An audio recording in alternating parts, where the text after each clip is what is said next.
Hello everyone.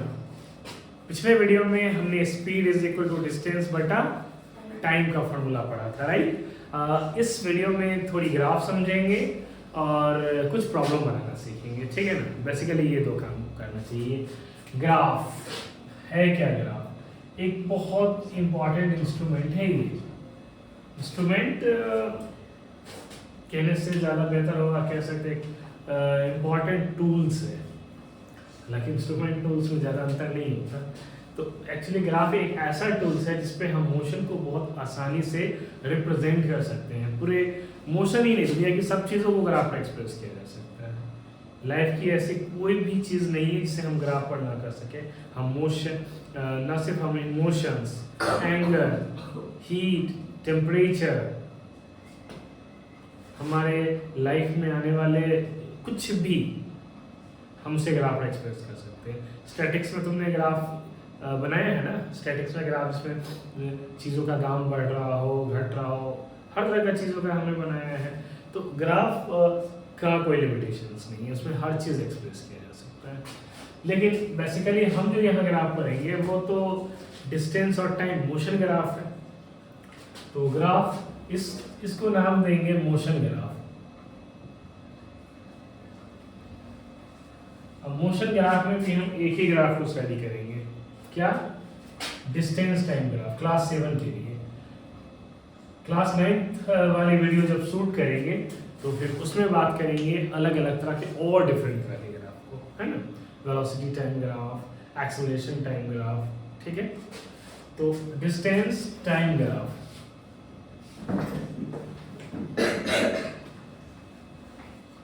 Class 9 की अभी physics की वीडियो नहीं आनी स्टार्ट नहीं हुई है क्योंकि अभी क्लास 9 स्टार्ट नहीं हुआ है। फिलहाल अब सभी क्लासेस के अंतिम डिस्कशन चल रहे हैं और एग्ज़ाम्स वगैरह स्टार्ट होने वाला है। उसके बाद से क्लास 9 और 11th और 12th की भी वीडियो आएगी। तो देखते हैं। तो खासकर जो आगे 9th, 11th, 12th इन सब को वीडियो समझना चाहेंगे तो वो 7 के वीडियो को भी देखें ताकि एक फंडामेंटल्स तैयार हो जाए, एक बेस रेडी हो जाए, ताकि 9th के मोशन को समझना बहुत सरल हो जाए, इजी हो जाए, राइट। क्योंकि कोई भी चीज़ को ऊपर से देखने के लिए पहले नीचे के बेस को तो पकड़ना पड़ता है ना। तो डिस्टेंस टाइम ग्राफ, हम ग्राफ के लिए ये रेक्टेंगुलर कोऑर्डिनेट एक्सिस का इस्तेमाल करेंगे। इसको हम रेक्टेंगुलर कोऑर्डिनेट एक्सिस कहते हैं। रेक्टेंगुलर कोऑर्डिनेट एक्सिस, एक्सिस मतलब दो एक्सिस होता है इसमें, एक्स ओ एक्स डैश, और दूसरा होता है वाई ओ वाई डैश। तो हम लोग के पास दो एक्सिस है, एक्स ओ एक्स डैश और वाई ओ वाई एक्स। इसमें एक्स ओ एक्स डैश को इंडिपेंडेंट एक्सिस कहते हैं। इंडिपेंडेंट एक्सिस ये स्वतंत्र एक्सिस है। तो हम जो इंडिपेंडेंट चीज़ है उसको ट्राई करेंगे कि एक्स एक्सिस पर डालें, और जो डिपेंडेंट एक्सिस है वाई एक्सिस, और डिपेंडेंट क्वांटिटी को वाई एक्सिस पर डालेंगे। आई मीन डिपेंडेंट यहाँ पर मैं लिखने वाला था। तो डिपेंडेंट एक्सिस, डिपेंडेंट एक्सिस एक हमारा इंडिपेंडेंट एक्सिस है और एक हमारा डिपेंडेंट एक्सिस है। अब इन्हीं ग्राफ पर, हालांकि ये सब इसको फर्स्ट क्वाड्रेंट कहते हैं, इधर वाले को फर्स्ट क्वाड्रेंट। ऐसे हम चलते हैं लेफ्ट, ऐसे एंटी क्लॉकवाइज चला जाता है, जैसे घड़ी की दिशा के उल्टा घड़ी ऐसे चलता है। तो हम ऐसे चल रहे हैं, फर्स्ट सेकेंड थर्ड फोर्थ, ऐसे नहीं चल रहे, उल्टा first second, this is second quadrant, ये थर्ड क्वाड्रेंट है, ऐसे फोर्थ क्वाड्रेंट कहते हैं। We have fourth quadrant, first quadrant, second quadrant, third quadrant and fourth quadrant, ठीक है ना। लेकिन हम लोग अभी सिर्फ फर्स्ट क्वाड्रेंट को यूज करेंगे ओनली रिप्रेजेंट करने के लिए। सपोज दैट इधर हम नंबर डालते हैं 1 2 3 4 5 6 7। इधर डालते हैं 10 20 30 40, 50। मान लेते हैं ये 1 2 3 4 5 6 दिया गया, ये टाइम को इंडिकेट करता है, टाइम को दिखाने के लिए। अब नीचे वाले सबकी कोई जरूरत नहीं, सबको हम हटा सकते हैं।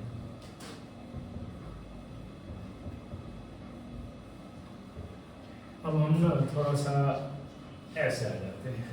अब हमारे लिए जो ये इंडिपेंडेंट एक्सिस है, इसे हम टाइम को इंडिकेट करेंगे। टाइम हम देंगे टी में, 30, 40, 50, और ये एक्सिस को हम डालेंगे डिस्टेंस। डिस्टेंस डिस्टेंस हमारा डिपेंडेंट क्वांटिटी पर। हम जानते हैं हम कोई भी काम करें, कुछ भी करें, टाइम तो स्वतंत्र रहता है ना, फ्री रहता है। हम काम करें ना करें, टाइम तो चलता रहेगा। हम वॉकिंग करें ना करें, समय तो नहीं रुकेगा। तो समय का जो गति होता है, मोशन होता है, वो चलता रहता है।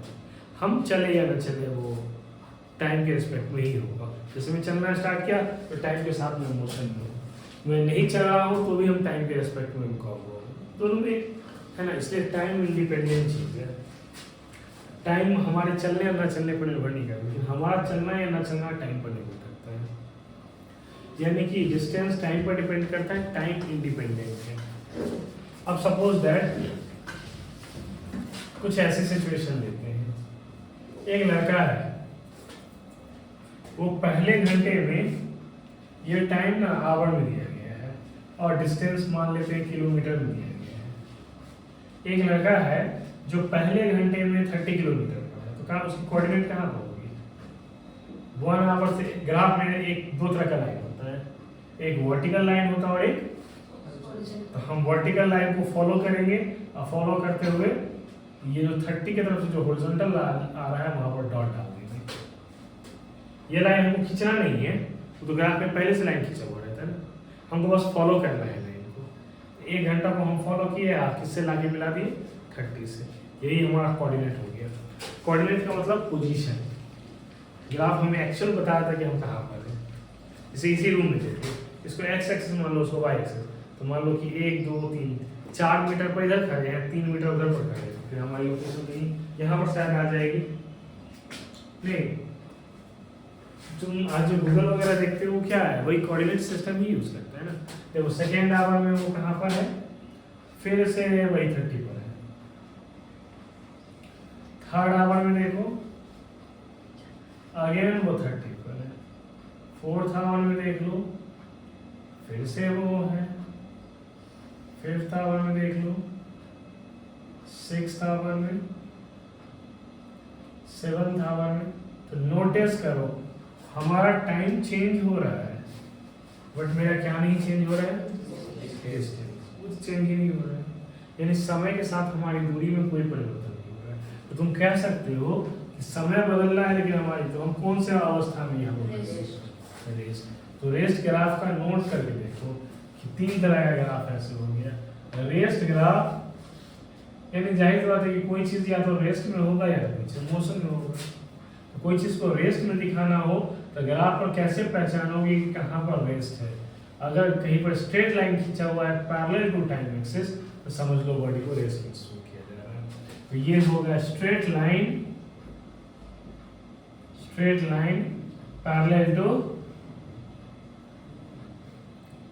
Parallel to the time axis. यानी कि स्ट्रेट लाइन है लेकिन टाइम एक्सिस के वो क्या है? पैरेलल है। ठीक है। अब दूसरा देखो, दूसरा सिचुएशन देखो, हम रेस में भी हो सकते हैं। हमने क्या पढ़ा था? मोशन या तो यूनिफॉर्म होता है या तो यूनिफॉर्म को क्या नाम दिए थे?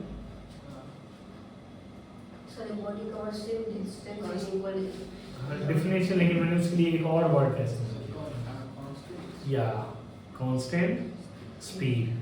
और नॉन यूनिफॉर्म के लिए कौन सा वर्ड यूज किया था? Variable speed. राइट, ठीक है ना।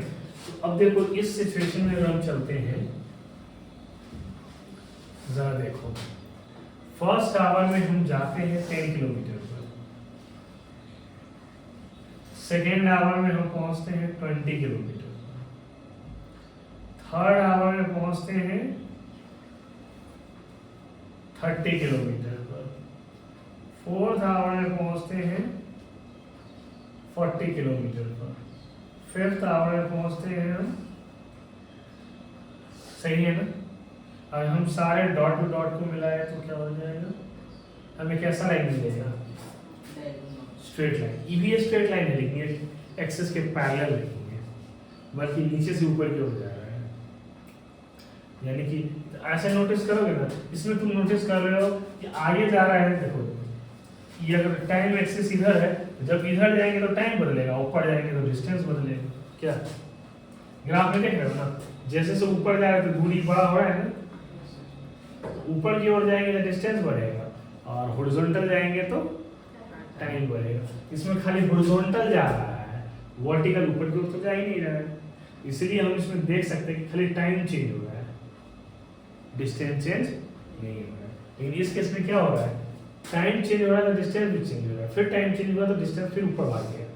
जैसे जैसे टाइम बढ़ रहा है डिस्टेंस ऊपर की ओर बढ़ रहा है, इसका मतलब डिस्टेंस भी बदल रहा है और टाइम भी बदल रहा है। तो हमने डेफिनेशन पढ़ा था, equal distance in equal interval time, equal distance in equal interval of time. Equal distance है उसको यूनिफॉर्म कहते हैं। An object is said to be travel equal distance in equal interval of time, then body is said to be uniform motion. समझ में आ रही है बात, clear हो रहा है। ऐसे नोट करो ना कि 1 घंटे में इतना 10 चला, फिर 1 घंटे में 1 से 2 में फिर 1 घंटा हो, 10 से 20 फिर 10 किलोमीटर चला, फिर 2 से 3 यानी 1 घंटे में फिर 20 से 30 फिर 10 किलोमीटर चला, 20 से 30 में 10 किलोमीटर हुआ ना, 3 से 4 1 घंटे में तो फिर 30 से 40 फिर, यानी हर बार 10 किलोमीटर चल रहा है, हर बार 1 घंटा आगे बढ़ रहा है, 1 घंटा आगे बढ़ रहा है, हर 1 घंटे में 10 किलोमीटर आगे बढ़ जा रहा है। तो एक जैसा स्पीड हो, इसका ग्राफ हम ऐसे शो करेंगे, यूनिफॉर्म मोशन का ग्राफ। देखो ऑब्जेक्टिव में पहचानना पड़ेगा तुमको, अगर ऐसा दिया हुआ है तो हाँ रेस्ट के ग्राफ है, लेकिन ऐसा दिया हुआ है तो तुम रेस्ट नहीं लिख सकते। तुम्हें समझना पड़ेगा कि यहाँ जैसे से टाइम आगे जा रहा है, ये हॉरिजॉन्टल भी जा रहा है, वर्टिकल भी जा रहा है, यानी इधर की ओर भी बढ़ रहा है, ऊपर की ओर भी बढ़ रहा है, ठीक है ना। तो इसे हम सिर्फ स्ट्रेट लाइन कहेंगे, लेकिन ये पैरेलल नहीं है। लेकिन अगर कर्व टेढ़ा मेरा लाइन आ गया तब तो वो नॉन यूनिफॉर्म में स्पीड में हो गया, नहीं जैसे नॉन यूनिफॉर्म स्पीड में कब होगा। देखो एक दूसरा आदमी को करते हैं, वो पहला घंटा में 10 किलोमीटर गया, लेकिन दूसरे घंटे में वो 12 किलोमीटर हो गया, वो यहाँ पर है। तीसरे घंटे में वो बस 19 किलोमीटर हो गया, फिर वो यहाँ है। चौथे घंटे में वो 50 पर चला गया, तो फिर यहाँ पर है। देख रहे हो कैसे कैसे जा रहा है, ऐसे ऐसे ऐसे, तो ये तो सीधा लाइन नहीं है वो। तो जो ये नॉन यूनिफॉर्म हुआ। नॉन यूनिफॉर्म में क्या है, पहले घंटे में तो 10 गया, लेकिन दूसरे घंटे में वो इतनी सा गया, थोड़ा सा डिस्टेंस किया, सिर्फ 2 किलोमीटर गया। फिर दूसरे से तीसरे में वो सीधे 10 20 30 और 5 ज़्यादा ही चल रही है, नहीं। तो नॉन यूनिफॉर्म मोशन का ग्राफ ऐसा होता है। देखो जरा, ऐसे रहेगा तो कर्व हो जाएगा, टेढ़ा मेढ़ा जिगजैग टाइप का लाइन हो जाएगा। मैंने तो एकदम अच्छा कर्व खींचा है, ऐसा टेढ़ा मेढ़ा मतलब हो सकता है। तो ग्राफ खींचेंगे तो शेप पता चल ही जाएगा, लेकिन शेप तो यही बना कर्व है। तो इस तरह से इसका शेप हो गया कर्व्ड लाइन, कर्व्ड या जिगजैग, जिगजैग लाइन। चलो ये ग्राफ का 3 शेप दिमाग में बैठा लो, ताकि कोई भी ग्राफ के पिक्चर में तुम आसानी से पकड़ सको कि कितने जगह रेस्ट है और कितने जगह यूनिफॉर्म है, कब यूनिफॉर्म है, एक्सेट्रा। अब चलो क्वेश्चन पहले, इससे पहले के ग्राफ पर भी क्वेश्चन देखते हैं और न्यूमेरिकल समझते हैं। न्यूमेरिकल का मतलब होता है कि तुम्हें एक समस्या पूछी जाती है, समस्या में पकड़ना होता है उसमें डिस्टेंस क्या दिया गया है, टाइम क्या दिया हुआ है, तुम क्वेश्चन को बड़े आसानी से बना सकते हो। और अभी से न्यूमेरिकल बढ़िया बनाओगे तो you will rock in class 9 too, क्योंकि तुम्हें मैथमेटिकल अप्रोच अपनाना है साइंस पढ़ने में, ठीक है ना। मैथमेटिकल अप्रोच का मतलब हर चीज को प्रॉब्लम की तरह देखना है। सो खोजो कि इसमें समस्या क्या है, किस सिचुएशन में हम अपने डेली लाइफ में मोशन को देखते हैं। कभी गाड़ी पर बैठे होगे तो गाड़ी एक जगह से दूसरी जगह गए होगे तो दिमाग में आया होगा कि गाड़ी कितनी स्पीड से गई होगी। तो तुम क्या करो, रास्ते में चलते हुए जो टीला नहीं लगा होता है, जो खंबा टाइप में, इसमें किलोमीटर लिखा रहता है, रास्ते रास्ते में देखे होगी, तो जहाँ से क्रॉस करो वहाँ पर देख लो, फिर अगला बार क्रॉस करना उसमें से उसको माइनस करके पता कर लेना कितना डिस्टेंस गाड़ी चल रहा है, और सब लोग अपना टाइमिंग भी देखते रहना, टाइम पता चल जाए, दोनों को डिवाइड कर दो, तुमको गाड़ी की स्पीड पता चल जाएगी। ऐसे गाड़ी में एक चीज़ लगा होता है स्पीड बताने के लिए, बताओ क्या लगा होता है? और डिस्टेंस नापने के लिए गाड़ी में क्या होता है? Odometer, right. तो distance is measured by odometer और speed is measured by speedometer. Distance odometer और speed is measured by odometer, ठीक है ना? हाँ, स्पीड को मेजर करने के लिए स्पीडोमीटर और डिस्टेंस को मेजर करने के लिए ओडोमीटर, ठीक है ना? हाँ, तो लेट्स सी, अब मैं कुछ प्रॉब्लम समझ लेते हैं, लेट्स सी। तो यहाँ पर कुछ वर्कआउट प्रॉब्लम है। Question number 1, convert 6 hours into minutes and second। जो ऑनलाइन देखेंगे तेज वो अच्छे से इस क्वेश्चन को समझेंगे और ज़्यादा से ज़्यादा क्वेश्चन ट्राई करेंगे जो भी उनके बुक्स में है, या ऑनलाइन निकाल लीजिए। चैट जीपीटी को बोलिए कि मेरा मोशन टाइम क्लास 7 का हूँ, 20 क्वेश्चन बना दो, खड़ाक से 20 क्वेश्चन बना देगा। उसको देखिए, समझो, बनाओ, क्योंकि तुमने यहाँ वीडियो देखे कॉन्सेप्ट समझ लिया है, तो ट्राई कर सकते हो, है कि नहीं? ऑब्वियसली जितनी ज़्यादा ये मैं ऑनलाइन जो वीडियो देखेंगे उनके लिए भी कह रहा हूँ, और क्लास में बैठे हुए तुम लोगों को भी कह रहा हूँ, ताकि क्वेश्चन देखो, प्रॉब्लम्स ना प्रॉब्लम करने से होता है। अब देखो, जिनके जीवन में प्रॉब्लम नहीं होगा वो कैसे होंगे?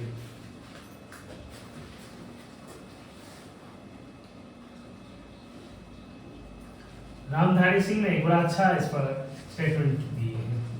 रन नहीं जिनके जीवन में वो बड़े अभागे होंगे, या तो रन को छोड़ा होगा या तो रन से भागे होंगे। या शायद उन्होंने संघर्ष कहा था, संघर्ष नहीं जिनके जीवन में वो भी बड़े अभागे होंगे, या तो रन को छोड़ा होगा या तो रन से भागे होंगे। तो कभी भी क्वेश्चंस करना होता है। हाँ, मैं कुछ क्वेश्चन लिख रहा हूँ, जो वीडियो देखेंगे उनसे कहूँगा कि आप इस क्वेश्चन जब मैं लिख रहा हूँ तो वीडियो को पॉज कर दें और उस क्वेश्चन को फिर खुद सेव करें। अभी मैं थोड़ी देर बाद से सॉल्व करने वाला हूँ, फिर वीडियो को ऑन करके देखिए कि आपने सही बनाया है कि नहीं।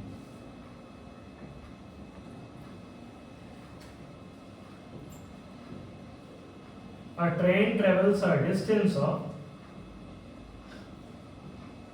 550 kilometers in 10 hours.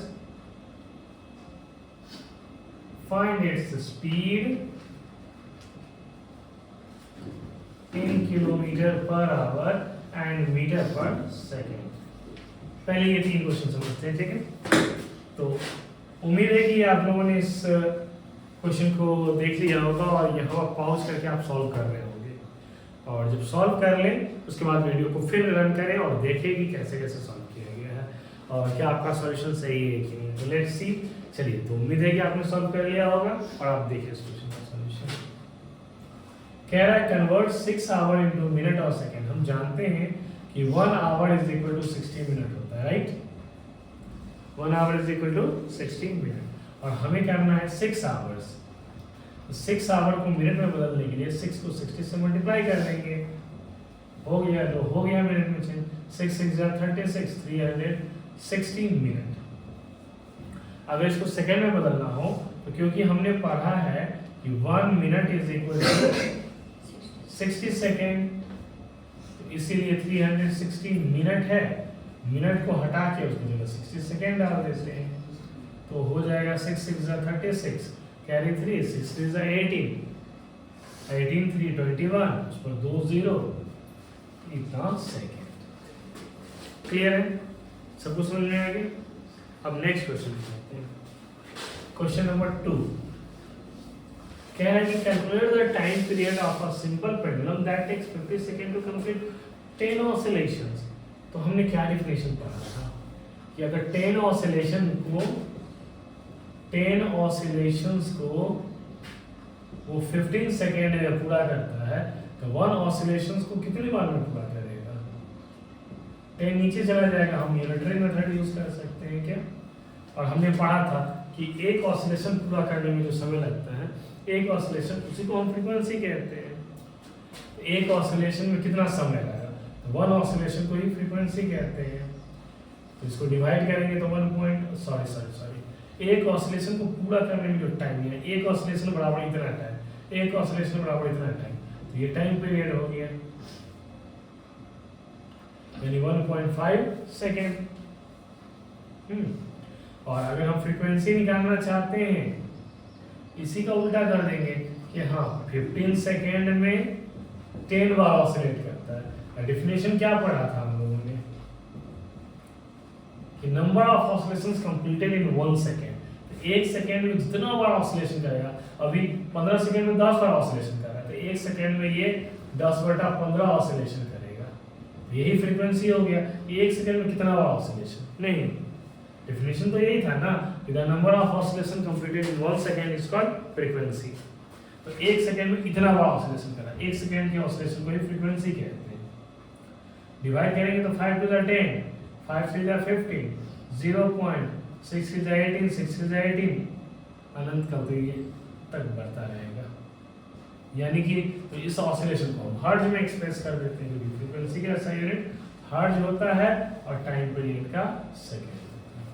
अब हमने अब ये भी पढ़ा कि 10 ऑसिलेशन में 15 सेकेंड, एक ऑसिलेशन में कितना सेकेंड? एक ऑसिलेशन जितना सेकेंड में लगता है उसी को टाइम पीरियड कहते हैं। The number of oscillations completed in 1 second is called time period. The time taken to complete 1 oscillation is called time period. The time taken to complete 1 oscillation, the time taken completed in 1 second is called time period. तो 1.5 second निकल गया। अब 15 second में 10 oscillation करता है, तो 1 second में 15 से डिवाइड कर दी तो निकल गया। क्लियर है? सब कुछ समझ में आ गया? ऊपर में हम टाइम पीरियड निकालेंगे, एक ऑसिलेशन, यहाँ 1 सेकेंड निकालेंगे। एक सेकेंड में जितना ऑसिलेशन होता है उसको फ्रीक्वेंसी कहते हैं। एक ऑसिलेशन में जो टाइम लगता है उसको टाइम पीरियड कहते हैं। क्लियर? जरा सोचो, 10 ऑसिलेशन में 15 सेकेंड हो ना, तो एक ऑसिलेशन में कितना सेकेंड लगेगा? 10 नीचे चला जाएगा। तो एक ऑसिलेशन में जो टाइम लगता है उसी को टाइम पीरियड कहते हैं ना। एक ऑसिलेशन में इतना टाइम लग गया, तो एक ऑसिलेशन में जो टाइम लग गया उस टाइम पीरियड को क्या कहेंगे? Time period. इसलिए इस टाइम को हमने टाइम पीरियड नाम दिया। और 15 सेकेंड में इतना बड़ा ऑसिलेशन कहते हैं, एक सेकेंड में जितना बड़ा ऑसिलेशन करता है उसी को फ्रीक्वेंसी कहते हैं। तो ये जो निकला है फ्रीक्वेंसी ही कह जाएगा ना। कितने लोगों को समझ में आया? ऐसे इसके लिए मैं एक फार्मूला भी दे देता हूँ, देखो। तुम्हें इससे अगर कंफ्यूजन नहीं होनी चाहिए, यूनिट सीधा बात है। एक सेकेंड में जितना बड़ा ऑसिलेशन करेगा, एक सेकेंड में, तो उसको टाइम पीरियड कहेंगे। एक ऑसिलेशन में जितना टाइम लगेगा, जो भी टाइम निकलेगा वो है ना, वो टाइम पीरियड कहा जाएगा। एक ऑसिलेशन में जितना टाइम निकलेगा वो टाइम पीरियड कहा जाएगा। एक सेकेंड में जितना बड़ा ऑसिलेशन निकलेगा उसको फ्रीक्वेंसी कहेंगे। फिर भी एक फार्मूला तुम लोग को दे दे रहा हूँ, देखो। Time period is equal to होता है टाइम टेकन बटा नंबर ऑफ ऑसिलेशंस। देखो कितना टाइम लिया था, टेक्स 15 सेकेंड, और कितना बड़ा ऑसिलेशन हुआ था 10, डिवाइड कर दो 1.5 निकल गए। और फ्रीक्वेंसी निकालने का फॉर्मूला है number of oscillations. Formula unitary method से ही आया है ना। फ्रीक्वेंसी निकालने के लिए नंबर ऑफ को टाइम टेकन से डिवाइड कर दो, उल्टा कर दो इसी का। इससे भी पता चलता है कि फ्रीक्वेंसी टाइम पीरियड का रेसिप्रोकल होता है। नंबर ऑफ ऑसिलेशन ये पीछे हम बता चुके हैं। तो नंबर ऑफ ऑसिलेशन कितना बार है? 10 बार। टाइम टेकन तो फिर वही हो जाएगा 5 to the 10, 5 to the 15, 0.6 to the 18 hertz. तो ये फार्मूला है। इस फार्मूले से थोड़ा और आसानी हो जाएगी, ठीक है। टाइम पीरियड निकालना तो टाइम ऊपर रखना है, नीचे ऑसिलेशन रखना। जब फ्रीक्वेंसी निकालना तो ऑसिलेशन ऊपर रखना, टाइम पीरियड नीचे रखना, है ना। जो निकलेगा वो ऊपर रहेगा, टाइम पीरियड निकलेगा टाइम ऊपर। हाँ, फ्रीक्वेंसी मतलब number of oscillations completed in 1 second, in 1 second में कितना बार ऑसिलेट करता है। A time period 1 सेकंड में the time taken to complete one oscillation, एक ऑसिलेशन जैसे यहाँ से एक ऑसिलेशन पूरा करने में जो समय लगेगा उसे टाइम पीरियड कहते हैं। किसी पेंडुलम वाले कॉन्सेप्ट में ठीक से नहीं। चलो एक वीडियो ये करेंगे स्पेशली ऑन ऊपर पेंडुलम के ऊपर में, लेकिन फिर भी चलो एक इसके लिए अलग से वीडियो क्या करें, यहीं पर समझा देते हैं। जैसे देखो ये एक फिक्स पाथ है, यहाँ से एक पेंडुलम लटकाया गया है, इसे बॉब कहते हैं, इसे स्ट्रिंग कहते हैं। जब इसको यहाँ से छोड़ेंगे तो ए से बी जाएगा और बी से फिर सी तक जाएगा और सी से फिर रिटर्न होके ए तक आएगा, तो इसको एक ऑसिलेशन कहते हैं। तुम ए से चलो, ए से सी तक जाओ और फिर सी से ए तक आ जाओ तो वन ऑसिलेशन के बराबर होगा। और एक ऑसिलेशन को पूरा करने में जो टाइम लगता है उसी को टाइम पीरियड कहते हैं। तो डेफिनेशन हुआ कि the time taken to complete one oscillation is called time period. तुमको सर यहाँ से चला तो फिर बी से सी तक जाएगा, फिर सी से ए तक आएगा और फिर ए से बी तक। हर में रिटर्न वहीं पर है, जहाँ से चला है वहाँ तक उसको रिटर्न होना चाहिए। सी से चलेगा तब सी से ए पर गया, ए से फिर सी पर आएगा। तो एक ऑसिलेशन को पूरा करने में जो समय लगता है उसी को टाइम पीरियड कहते हैं। The time taken to complete, अब बताओ ए से सी तक जाने में, सी से ए तक आने में कुछ टाइम तो लगेगा ना, उसी को टाइम पीरियड बोलते हैं। The time taken to complete one oscillation is called time period, second period. अब क्लियर है। और फ्रीक्वेंसी क्या है कि number of oscillations completed in 1 second. 1 second में हो सकता है कि एक बार करें, 1 सेकंड में बहुत बार भी कर सकता है। हम लोग बोलते हैं तो 1 सेकंड में कितना बार वाइब्रेशन हो जाता है कि नहीं। That's it.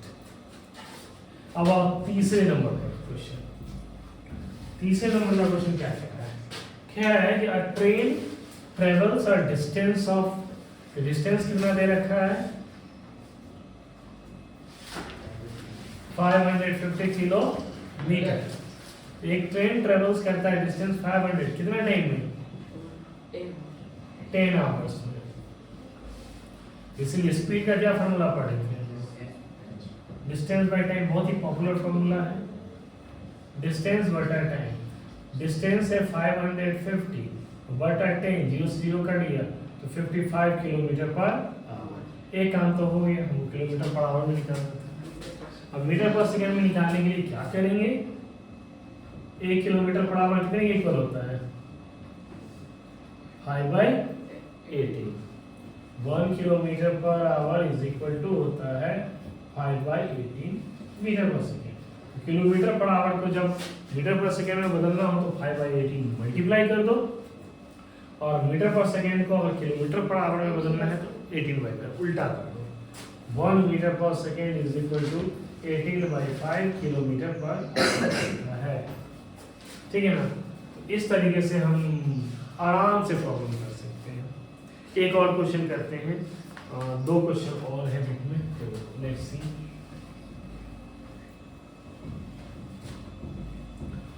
देखो नंबर 4 में क्वेश्चन क्या कह रहा है। 4 में इतना ऊपर लिखूंगा तो वीडियो से मालूम हो जाएगा। अ bicycle moves at 3 meters per second. How far will it go? How far will it go in 30 seconds? Question पूछा है कि एक बाइसाइकिल मूव करता है 3 मीटर पर सेकेंड से, सही है। तो कह रहा है कितना दूर जाएगा, तो क्या दिया हुआ है, स्पीड दे रखा है साइकिल की 3 मीटर पर सेकेंड, हाँ, और टाइम दे रखा है 30 सेकेंड। बताओ डिस्टेंस का फॉर्मूला क्या होता है, speed into time. Yes, speed into time. Speed है 3 और टाइम है 30, 3 3 9 90 मीटर। डिस्टेंस है मीटर पर सेकेंड तो मीटर में आएगा, ठीक है। तो इस तरह से हमने बहुत इजली 4th नंबर में एक लास्ट क्वेश्चन है वो भी ट्राई कर लेते हैं। ट्रायंगल वाला ऐसे फॉर्मूला हम यूज करते हैं, डिस्टेंस स्पीड टाइम निकालना हो तो डिस्टेंस बाय स्पीड, डिस्टेंस निकालना हो तो स्पीड मल्टीप्लाई टाइम, स्पीड निकालना हो तो डिस्टेंस। डीएसटी क्रम डीएसटी डीएसटी। अगला क्वेश्चन है find the total distance covered by a car in 20 minutes that moves with a uniform speed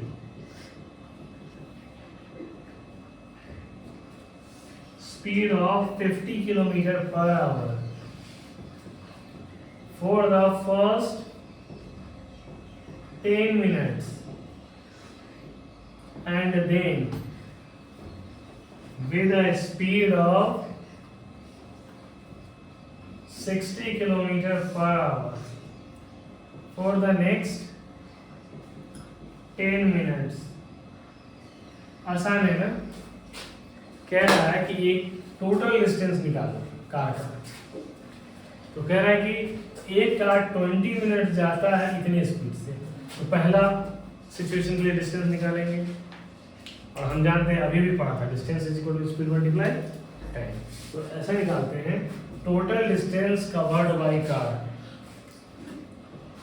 total distance covered by car.